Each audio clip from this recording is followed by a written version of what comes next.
পাহাড়ে এখন যেন এক অদ্ভুত নীরবতা। যেসব রাস্তা একসময় পর্যটকদের গাড়ির ভিড়ে সরগরম থাকতো, সেখানে এখন দেখা মিলছে ফাঁকা স্ট্যান্ড আর অপেক্ষায় থাকা গাড়ির সারি। পর্যটকের সংখ্যা হঠাৎ কমে যাওয়ায় সবচেয়ে বেশি সমস্যায় পড়েছেন স্থানীয় গাড়ি চালকরা। পর্যটন নির্ভর এই অঞ্চলে আয়ের প্রধান উৎস বন্ধ হয়ে যাওয়ায় দিন গুজরানোই এখন বড় চ্যালেঞ্জ হয়ে দাঁড়িয়েছে। একদিকে গ্যাস ও জ্বালানির লাগাতার দাম বৃদ্ধি, অন্যদিকে বাজারে নিত্য প্রয়োজনীয় জিনিসের মূল্য বৃদ্ধি। সব মিলিয়ে পরিস্থিতি ক্রমশ জটিল হয়ে উঠেছে। আগে যেখানে প্রতিদিন কয়েকটি ট্রিপ করে কিছুটা আয় হতো, এখন সেখানে দিন কাটছে প্রায় খালি হাতে। সংসারের খরচ চালানো, গাড়ির কিস্তি দেওয়া সবকিছুই এখন চাপের কারণ হয়ে উঠেছে চালকদের কাছে। স্থানীয় চালক চন্দন রায় জানিয়েছেন, আগে এই সময়টা কাজের এত চাপ থাকতো যে বিশ্রাম নেওয়ার সময় পেতাম না, কিন্তু এখন সারাদিন দাঁড়িয়ে থেকেও যাত্রী মেলে না। জ্বালানির দাম বাড়ছে, কিন্তু আয় প্রায় শূন্য। এই অবস্থায় পরিবারের চালানো খুব কঠিন হয়ে পড়েছে। বাজার এখন ভালো নাই, বাজার কোনো পার্সোনাল লোক নাই তো বাজার পুরো খারাপ এখন চলতেছে। ওই যখন টুরিস্ট না নামতেছে না, বাজার পুরো খারাপ এখন আছে।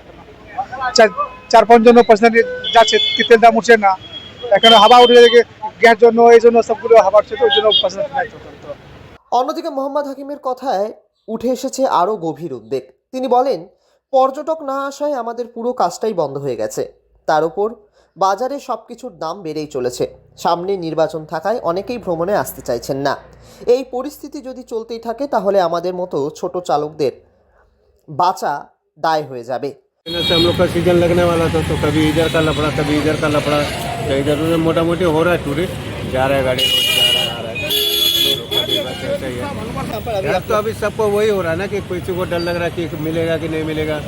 अब बहुत जन ड्राइवर है, वो तो अपना जेब से नहीं भरेगा तेल। हल्का है, लेकिन हम लोग का भाड़ा सेम है, ना बढ़ा है ना घटा है। लॉस तो होगा ही, टूरिस्ट नहीं आएगा तो लॉस तो सबका ही होगा। हम लोग का होगा, होटल वाला का होगा, हम लोग का स्टैंड है, सबका ही लॉस है। সব মিলিয়ে পাহাড়ের এই পর্যটন নির্ভর অর্থনীতি এখন চরম অনিশ্চয়তার মুখে। স্থানীয়দের আশঙ্কা, নির্বাচনের আবহ যত এগোবে ততই পর্যটক কমবে এবং বাজারে মন্দা আরও বাড়বে। দ্রুত পরিস্থিতির উন্নতি না হলে এই সংকট আরও গভীর আকার নিতে পারে বলেই মনে করছেন সংশ্লিষ্টরা। শিলিগুড়ি থেকে ঋত্বিক ভট্টাচার্যের রিপোর্ট, লোকাল 18 বাংলা।